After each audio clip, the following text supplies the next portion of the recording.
Live from downtown Detroit. Local 4 News at noon starts now. Open early. Great news for drivers. You can now use northbound I-275 on brand new pavement. The reactions from elated Metro Detroit commuters coming up. And a few showers out there, but the big story is a nice cool down coming. Plus, dramatic moments. An overnight chase ends with bullets flying. Now we're learning more about the man shot by police. Good afternoon. I'm Rhonda Walker. Thank you so much for joining us. We do begin with breaking news out of Detroit, where a man has been found guilty in the murder of Kajavia Globe. A jury has just convicted 24-year-old Maxwell Brack, Globe's ex-boyfriend, of second-degree murder. Now, you may recall Globe went missing back in December. Her body was found in a trash can in Detroit days after her disappearance. Globe's death was ruled a homicide. Police said that Brack was the man seen wearing this mask and using Globe's ATM card. Also topping our news this noon is an overnight police chase that ends with police shooting a suspect. The chase began in Fraser and ended at 15 Mile and Kelly Roads in Clinton Township. Local 4's Lauren Podell joins us now live. And Lauren, the chase ended with police shooting at the man they were chasing. The question now is why, and are those injuries life-threatening?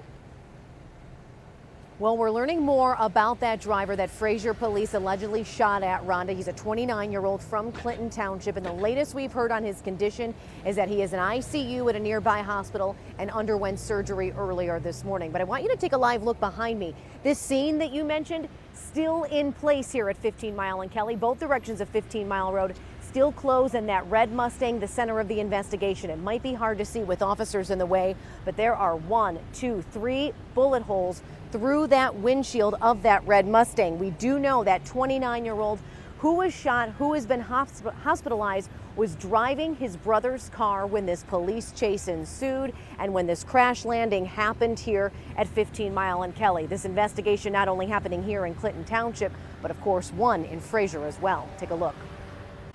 A red Mustang pinned between 3 Fraser police cars, 3 bullet holes through the front windshield. Police say this is the result of a police chase that started shortly after 4 a.m. Wednesday in Fraser and ended with shots fired from Fraser police. This woman, who didn't want to be identified, was working at a business nearby and took cover when she heard those shots. Working in a store, I hear gunfire. I go run to the back room in case it hit the glass. I come out about 10 minutes later. Once I figure if someone's going in, I'm going out the back door. The driver, a 29-year-old man from Clinton Township, allegedly fled from Fraser police after they attempted to pull him over. Ultimately, he took them on a chase through a subdivision before running a red light at the intersection of 15 Mile and Kelly. Sources tell Local 4 the 29-year-old was ramming the Fraser squad cars he was boxed in by when police fired those shots. The driver did suffer several injuries to his upper body, but was alert when taken away in an ambulance. And again, that red Mustang being put onto a tow truck right now, and it is the brother's vehicle, the 29-year-old's brother's car that we've learned. Okay, so let's talk a little bit about more of this 29-year-old's history on the road. He has quite a lengthy history, has had several run-ins with police before. Go ahead and take a look. In January of 2011, this 29-year-old pled guilty to an OWI and misdemeanor animal abuse, along with he was charged originally with fleeing police and assaulting an officer, but those charges were dismissed in January of 2011. In February of 2011, there were additional fleeing police charges that were also dismissed. In February 2013, there was a petition for this 29-year-old's mental evaluation. And in November of 2014, most recently, this 29-year-old did plead guilty to drinking while intoxicated and driving with a suspended license. We have learned this 29-year-old's license has been suspended. We are not releasing his name because, Rhonda, while he is technically in police custody in the hospital, he has not yet been charged at this point with any crimes. Reporting live from Clinton Township this noon, Lauren Podell. Rhonda, back to you.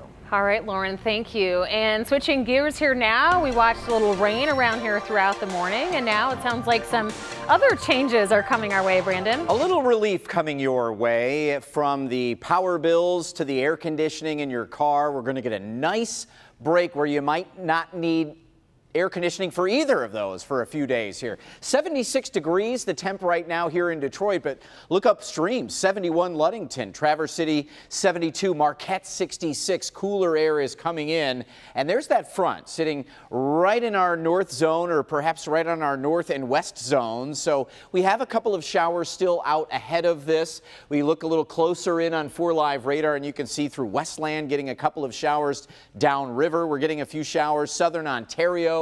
Out near Leamington, still seeing some of these showers, and perhaps the heaviest. We have this boundary over Lake Erie that's producing some showers. So a little spotty drizzle here over the next hour, 76 degrees. 2 o'clock, our south zone may get a couple of showers, but really middle 70s for the next couple of hours and cooling off nicely tonight. I've got a cooler 7-day forecast and a return into summer-like heat as the kids head back to school. But in the meantime, I know I'm in the metro zone. Do you know which zone you're in? Well, you can find it at your 4-zone weather, the weather page of clickondetroit.com. Rhonda. Brandon, thank you. A child predator is on the loose in Cleveland, and now the FBI is reaching out to the community for help. This man is the prime suspect in the abduction of a 6-year-old Cleveland girl back in May and the attempted abduction of another 10-year-old girl in February. The suspect is known to drive a 2002 or 2003 Chevy Malibu that was used in the May abduction. Anyone with information is asked to call the FBI tip line. There is a $20,000 reward for finding this man. And today, a judge increased bond for ex-Michigan State basketball star Keith Appling. Appling appeared at an emergency bond hearing earlier today following his 3rd arrest on Sunday. At the hearing, prosecutors said that Appling was in violation of bond conditions on his first 2 arrests, and the judge agreed. But I think when it's done in violation of the law, because there's in violation of conditions that are set by the court, I mean, bond conditions really aren't that difficult to follow. The judge increased bond Appling's first 2 arrests to $50,000 each. Appling was arraigned on Tuesday on additional firearm charges, plus fleeing and eluding police. He is now out on bond, but he is now wears a GPS tether and has a curfew. Metro Detroit won't be the only place that Donald Trump is visiting this week, as the presidential candidate is expected to visit Mexico today to meet with the country's president. The meeting was scheduled for today after the Mexican president extended an invitation for Donald Trump to come to Mexico last week. During the meeting, the two are expected to discuss immigration as well as trade policy and drugs. After speaking with Trump, he also hopes to talk with Hillary Clinton, who he also extended the invitation to as well. No word yet on if she accepted. And speaking of Hillary Clinton, the FBI is expected to publicly release the report that the Bureau sent to the Justice Department recommending no charges in the Clinton email server investigation. Also expected to be released are the notes from an interview that Hillary Clinton had with an FBI agent about the email server. Both of those are expected to be released sometime this week. And back here at home, it has been a tough summer for commuters, particularly along Interstate 275. However, construction is done. The pavement brand new on both the north and southbound sides. Northbound just reopened last night. Kim DeJulio joins us with reaction from drivers who normally take that route. Well, it's a great day for those of you who travel between Livonia and the Novi Farmington Hills area. Take a look behind me here. I'm along northbound I-275 right at 7 Mile Road, and you can see that northbound I-275 is back open between M14 and the I-96, I-696, M5 interchange. And I also want to point out that the 6, 7, and 8 mile ramps are also back open, and this sure does have all commuters in this area very excited. It's been great. It's been great because I usually take 9 Mile home, Haggerty to 9 Mile, and when I get off, it's like bumper to bumper traffic. It's terrible, so I'm happy that it's open. I did notice just coming the way here, there was hardly any traffic at all. So it's been a blessing. I'm very happy that it's open so I don't have to make that huge long detour around. Now, the Revive I-275 project isn't completely finished. There is still going to be some ramp and lane closures. However, those are going to take place during off-peak hours, not affecting your morning commute. Reporting out here in Livonia along the newly reopened northbound I-275, this is Kim DeJulio, Local 4. Great news. Thank you, Kim. And still to come, crossing the border. While the price of EpiPens have skyrocketed here in the United States, many Americans are finding a way around the price hike. We'll tell you where they're going to buy it coming up next. Plus, right now, dozens of passengers are in the sky heading to a unique destination. Where they're going and why this flight is making history. Next. My grandfather. Welcome back. A historic moment today as JetBlue begins flights to Cuba. Dozens of passengers made their way into Fort Lauderdale International Airport this morning to prepare for the first flight to the Caribbean island. Several airlines have been approved for round-trip flights to Cuba, but JetBlue is the first to start flying. While tourist trips are still banned to the country, travel can be permitted for a number of reasons, including family and educational visits. And speaking of Florida, the fight against Zika in the United States may be hitting a major roadblock as the CDC says that they are running out of money. The agency's director made the announcement yesterday, and this comes just hours before 3 new cases were announced in Florida. Now the CDC is asking Congress to act. Congress returns from a 7-week break on Tuesday and is expected to once again discuss the Zika bill in short order. While the price of EpiPens are skyrocketing in the United States, many Americans are starting to get creative and try and find ways around the price hike here in the United States by getting cheaper versions of the same product, only getting it in Canada. Here in the United States, EpiPens are being sold for $300 for generic, $600 for the other drug. But in Canada, those same exact pens can be had for right around $100, believe it or not. Now, to save a couple $100s and their own lives, people are heading right across the border to get the life-saving devices for a lot cheaper. And luckily for those who are taking advantage, Canada has no plans to change their price. I'm always concerned about prices of medication because it's not fair for people to, for wealthy people to stay healthy and happy, and people who cannot afford medication should die. And for those who are worried about crossing the border with a medical device, both U.S. Customs and Border Patrol have announced that they will not stop anyone from re-entering the country because they bought an EpiPen in Canada. And we have plenty more here on Local 4 News at noon. But first, let's send things out to Dr. Frank McGeorge in Auburn Hills for a very important cause. Good afternoon, Doc. Good afternoon, Rhonda. You know, today is your day to save up to 4 lives. I'm Dr. Frank McGeorge live in Auburn Hills. Coming up, you'll hear from a man whose life was saved by the generosity of strangers.